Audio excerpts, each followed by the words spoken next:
சீர்மேவும் சென்னை என்று சொல்வார்கள், தர்மமிகு சென்னை என்று சொல்வார்கள். சென்னை அற்புதமான ஒரு நகரம். ஆலயங்கள், சென்னையிலே இருக்கின்ற ஆலயங்கள் எல்லாமே மிக மிக பழமையானவை.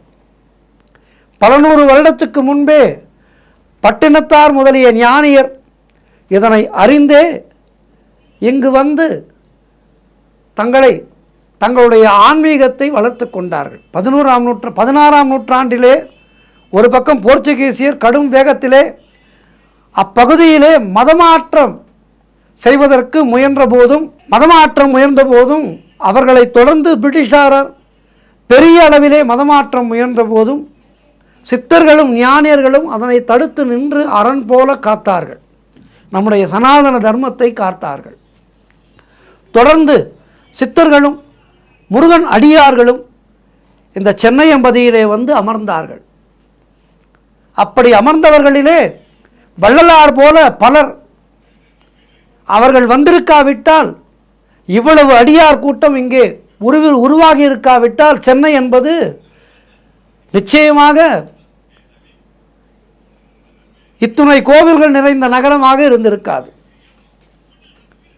ஆகவே அதனை தடுக்க அந்த பிரபஞ்சத்தின் மகாசக்தி உருவாக்கி சென்னைக்கு அனுப்பியவர்களிலே முக்கியமான ஒரு சித்தர் பாம்பன் சுவாமிகள். இந்த பாம்பன் சுவாமிகள் முருகப்பெருமான் காலம் காலமாக தமிழகத்திலே ஏதோ ஒரு உருவிலே தன்னை நிறுத்தி கொண்டே இருப்பார். அகத்தியர் காலம் முதல் இது உண்டு. யாராவது ஒரு அடியாரை ஆட்கொண்டு அவர்களை கொண்டு தன் மகா சக்தியினை இந்த உலகுக்கு சொல்லிக்கொண்டே இருப்பார் முருகப்பெருமான்.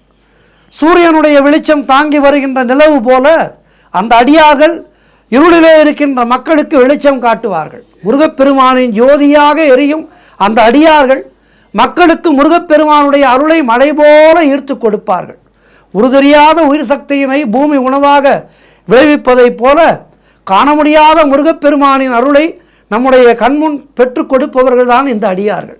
இப்படி முருகப்பெருமான் ஆட்கொண்ட அடியார்கள் நிரம்ப உண்டு.